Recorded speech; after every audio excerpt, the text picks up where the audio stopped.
Hello, and welcome back to Behind the Post. My next guest left university with a master's degree in Renaissance literature, then transitioned into marketing when she realized it was time to get a job. Working in-house, Claire has experience in tech startups and currently works for SingleTrack, the capital markets CRM specialist. Her expertise encompasses social media management as well as broader content strategy and writing. Away from work, Claire does even more writing and is a passionate but unskilled distance runner. Can totally relate there. Without further ado, please welcome to the show, Claire Kavanaugh. Claire, are you ready to go behind the post with me? Hi, Olivia. Absolutely. Awesome. I am so excited to have you here today. And listen, when I heard about the advocacy program that you were running at SingleTrack, I knew I had to get you on the show and talk about all the initiatives you're running and how you're gamifying your program and all of the good things that come along with advocacy. But before we get there, I know I touched upon what SingleTrack does a little bit in the intro, but I would love to hear more about your role and what your day-to-day kind of entails. Yeah, absolutely. So yeah, as you mentioned, SingleTrack it's a sort of capital market CRM platform. It's, in my opinion, and in a lot of our clients' opinion, a really great one. We have a lot of really sort of specialist AI-backed tools that let people really a data-driven approach to operating in capital markets. It can do really cool stuff, like give you guided next actions, tell you the best time to call somebody. So it's a really neat platform to be promoting. Yeah. And my role in the business, I'm the communications and social media executive. So when I joined, the big focus was social media. There wasn't someone in the team who was specializing in that and overseeing it. And then since then, my role has broadened out into kind of much wider content activities, lots of writing, lots of content planning in collaboration with my manager, Liz. And I really enjoy that. I suppose the sort of kernel of passion for me in the job is really the writing. So that's where I'm approaching it from. And that's what I really like. Awesome. Amazing. And that is one of the most important parts of content and social as well. So amazing. You are in the financial services sector, and with such a technical product and typically a longer buyer cycle, I'd love to know how you go about creating content that is raising the brand awareness while still building community. I know LinkedIn, they often talk about the 95-5 rule where only 95% of your audience or target buyers are ready to purchase in that exact moment. So you really need to be staying top of mind. And I feel like for us social media professionals, we have this pull where we know we need to be creating community, but we also feel like we need to be demonstrating the value, but still engaging in conversation. So I would love to know how you are going about doing this and staying top of mind in your audience. Yeah, so it's a challenge for sure. I worked previously for a company who produced a product that was still B2B, but a bit like, I don't know if like softer is the right word, but it was the sort of thing where we were developing an e-commerce platform. Someone might pull out a company card and pay for it. And also the product in that case, it was a kind of business communications tool, just a bit more day to day for most people. And so with products like that, I think the case for social can be a lot clearer because you might be in a position where there would be such a thing as a really direct social conversion, but also maybe ways to make that a bit more fun and engaging, more readily apparent. Now with SingleTrack, it's never the sort of thing where you're going to whip out your credit card and pay for it.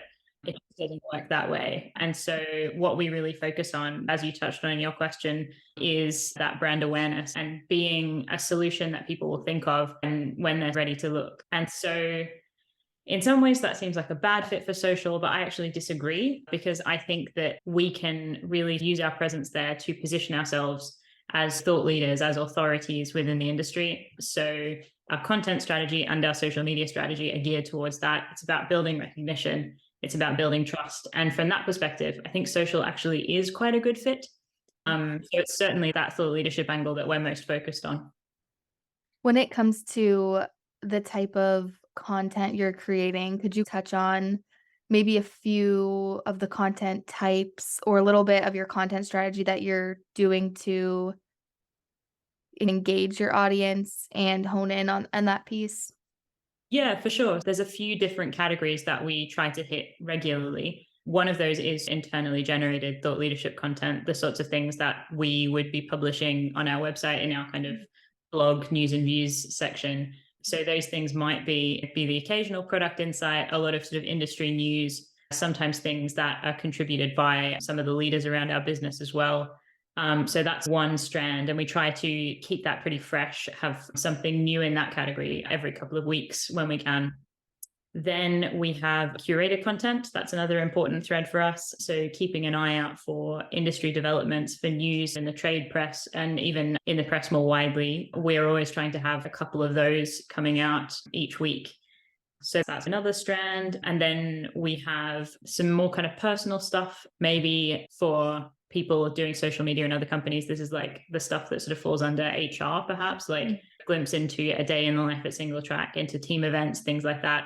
Those things, we've had less of a deliberate sort of recruitment strategy through social, but I'm sure that's like a thread. But also, I think where you're trying to build trust of a brand, seeing that it's a professional and friendly place to work is like a really big part of it. Nobody wants to work with a business that's kind of a disaster inside. So Yeah. whether you're looking to recruit or not, I think that's an important thread for everybody too. And those pieces are just, that's where social really comes into its own. I've seen like they perform so well. Yeah. And then the last thing, which is used only sparingly, is like some more kind of directly promotional content, the sort of thing that is a bit more recognizable as an ad. Those are, broadly speaking, I'd say the categories of content that we're putting onto social media. Yeah. The thing that I'm getting from that is your content is diverse, which I think is so important. And I was actually just writing a post on this the other day where if you were following maybe a LinkedIn influencer or a thought leader, if all they posted about was themselves, you would be like, okay, it doesn't feel right. And I think the same applies for brands. If you're only talking about your product and yourself all day long, I know you highlighted curated content. That is so important because you again, you wouldn't walk into a room of people, immediately go up to someone and start pitching about your product. So the same applies for social. So I love that you highlighted that. And I think a way that most marketers now in B2B are humanizing their approach to social is employee advocacy, which I am so excited to discuss with you. So I first thought we could start with the basics. So I would love to know a little brief overview of your advocacy program, maybe about how many advocates are in your program, and then how much content you are creating on a weekly, monthly basis. Yeah, for sure. So our advocacy program, I would say, is reasonably well established now. It's been going for more than a year. We have, it's just so funny, Oktopost are really great at running events. And whenever I go to those events, I speak to people who are like, how many advocates have you got? And people will be like, 700. We've got under 25, but compared to our business, that represents very good engagement in terms of the people who we have. Within that group, there are some people who are absolutely on it all the time. There are some people who not so much, but I think that's kind of par for the course with advocacy. And we view that as an absolutely core strand of our social media strategy. We've gotten stats from you guys that say things like your corporate reach is going to be a tenth of your advocacy reach. And monitoring our numbers, that is absolutely borne out. That seems to be quite consistent. But I also certainly recognize on social media, people want to hear from people. They don't really want to hear from brands. And so we've seen that our engagement is a lot higher with advocacy content. I think our credibility is higher with those kinds of things too. So it is really essential for us. The content calendar for advocacy really mirrors what we're posting on the corporate channels.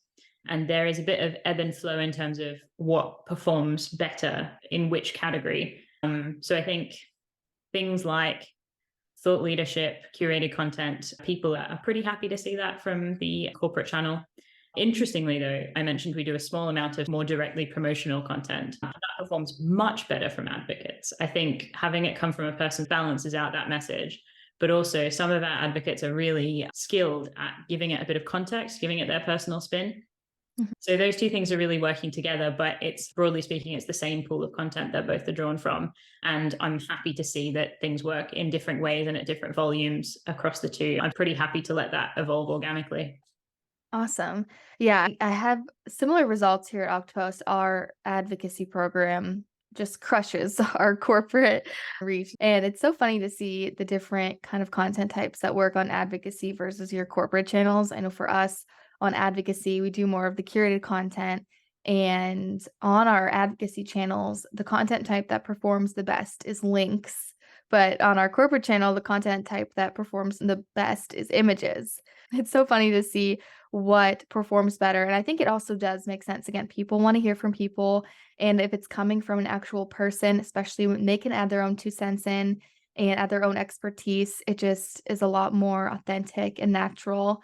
And I would love to know more about how you're measuring advocacy and maybe some of the goals you're setting around advocacy and how you're measuring. Because I know a lot of the time when someone is creating a program or starting from scratch, I know you guys have yours for about a year now, and that's incredible. And I think 25 advocates, 25 engaged advocates, that's a good amount because I know people could have over 100 advocates, but at least having 25 of those engaging and posting every day, that would be a win in my book. So I know a lot of people when they're first getting started, they're like, okay, how do we measure advocacy? What are the right KPIs to be setting? So I'd love to just hear some insight on how you guys are measuring the success of your program. Yeah, for sure. So I think in terms of measurement, it's probably true to say that we're really treating advocacy as a part of the social strategy. So when we measure things, often those two are linked together. In terms of what we like to see from the advocates, the main things that we focus on are consistency, and it's consistency more than volume for sure. Yeah. We know that LinkedIn likes up to one post a day. And on our corporate channels, we can hit that. We can just set that as our schedule. We do it. For a lot of people, posting to their own accounts, that just might not be realistic. And my opinion, anyway, is that it's best to have people maintaining a cadence they can stick to than burning themselves out on something that isn't going to work. So when new people join, I always say, if you've got two things going out a week and you can do that every week, I will never hassle you. So that's I what we love really that. to aim for. And the other thing that I measure relatively closely just for advocacy is the post edit rate. Mm, I think that's really important for everyone, I think, to have that, because advocacy is about the personal touch. So wherever you can get, that's key. But also within our industry, I think, I don't know if it would be more than usual, but certainly there's a degree of overlap with everyone's networks. And so you just don't want to have the exact same thing going out to everybody all the time. So we really try to focus on that. Some people can run with it and write something that really sounds like them. Some people are a little more nervous about it and need a bit more support. The AI assist tool has been really great for those people. And I find that really useful too, especially if I've got one asset and I need to write 4 or 5 posts for it. You can just run out of ideas. And yeah. instead of just sitting there chewing on your pencil now, and you can use the AI assist to rephrase it, and then I can go in and edit, bring it Mhm. back into house style. But just having those ideas pop up is really great. And then in terms of overall metrics, for our kind of brand awareness and thought leadership goals, we track a lot of typical things there. It's about like reach and engagement. We want to make sure that we're getting the messages out to lots of people and make sure that those people are interacting with them to a level that we're happy with. And I think more recently, something which has been really exciting is making use of the Salesforce integration. That is just like an absolute game changer, I think, for anyone who isn't using that yet and could be, because with that, we can answer those like really hard but really important questions about who is doing this. And that's really amazing. And we're at the beginning of exploring what we can do with that. So that's our next big thing, I'd say. Definitely, because a lot of the times it doesn't matter how many people are engaging, as long as it's the right people. That's every marketer's dream right there. And I am so glad that you highlighted employee engagement because I think it's a very important part of employee advocacy and something when you do discuss goal setting, everyone's okay, we can get more conversions, we can reach more people, maybe we can get more leads. But unless you nail that employee engagement part, the rest won't be able to follow, so I think that's very important, and I think the edit ratio right there is so spot on because I think that's employee engagement right there. If someone is taking the time and actually cares about the content that much to go in and change the copy and add their own personal touch, I think that is engagement right there in itself. I think that's awesome, and speaking of that employee engagement, the more fun part of advocacy is gamifying the program, and this is where I really have a lot of fun. We're currently running a contest here at Oktopost right now, and it's always so fun, and it's always a lot of, like, healthy competitiveness. So, I would love to know how you are gamifying your program. Do you do contests? I would just love some insight there. Yeah, for sure. The gamification happens within the context of our advocacy meetings. We have a meeting once a month. Josh, who looks after us from Oktopost, he comes along to the meetings, which is great. We can hear from him if there's anything new, sort of product side. We talk about tips. We look through what's been successful in the previous month. We have a few goals that we track. So that's what we do there. And then each month we have 2 prizes. The categories change each time. And when I'm trying to think about categories we could use in the future, I try to split them across sort of two things. The first thing is how this is going to encourage people to help us get closer to our goals, which is what we were talking about before with getting our message in front of people, getting those people engaged. And then the other goal is making sure our advocates stay engaged with the program. And often the way that falls out is the first goal will be something which is going to encourage big engagement, big clicks, all that kind of thing. And that's great. We really want to see that. But I recognize that's easier for people with bigger followings. That's easier for people who are more confident, all that kind of thing. And Mhm. so the second goal will be rewarding people's kind of consistency, putting in that effort, engaging with the program. So that's how we organize that. And I think about those as like problem solving tools from my perspective. I look back over what's been happening, think what would I like to see happening? And then what behaviors can I reward that are going to bring us closer to that? It's fun, but it's also pretty strategic. I love that. So you have a meeting once a month with your advocates, and then you reintroduce a new kind of prize for that month? Yeah, that's That exactly it. I love that. That's incredible. It seems like you've had some great results from that. I know for us, that's definitely something that I've been looking into. Again, we are Oktopost, so I feel like our advocates are pretty engaged, but I'm always looking for new ways to spark that engagement. And I know, again, we touched on earlier about some advocates might need a little more training and support when it comes to the copywriting. And I think that's where it's really important to do have those trainings and meet with your advocates. And I know for us, contests can really also help drive home those best practices as well. I know I've heard this from other customers who lead employee advocacy programs where everyone is so excited about advocacy when they first kick off and they go on and they just post all of the content. So we actually ran a contest where we were measuring the highest amount of clicks. It's actually what we're measuring right now, but we've also done this in the past. And that forces your advocates to use those best practices. So for on LinkedIn, you only want to be really posting one time a day. And if you want your post to be seen and you want people to be clicking on it, you have to be following that. So I think those trainings and those contests can also hone in those best practices as well, which I think is really cool. And thank you so much for going into that. That was incredible, and you definitely inspired me there. So I know our audience is gonna definitely be taking notes there. And we are nearing the end of the show, and I have one question that I ask all of my guests, and I am very excited to hear your answer on this one. What is one thing you wish your colleagues in other departments knew about working in social media? I think probably the number one thing, and I'm sure a lot of your guests have said this, is just that it can be such a valuable part of not just a marketing strategy, but the success of a business.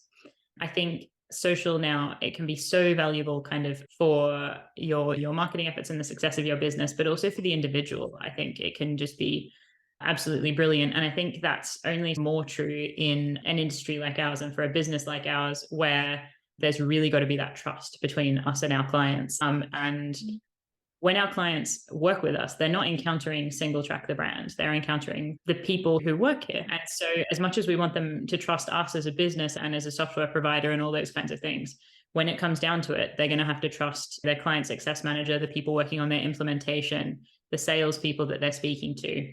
Yeah. And so, we need to be an industry leader as a business. We need to be somewhere people can come for information about the industry and about the developments there. But also, we know that we have a team of really fantastic, really knowledgeable, really friendly people. And Mhm. social media is the place that we can tell everyone else. I love that. Amazing. And I wholeheartedly agree. And I just wanted to say thank you so much, Claire, for joining me on the show. I definitely am leaving inspired by you. So thank you so much for joining me behind the post. Thanks a lot. It's been great. I really enjoyed it.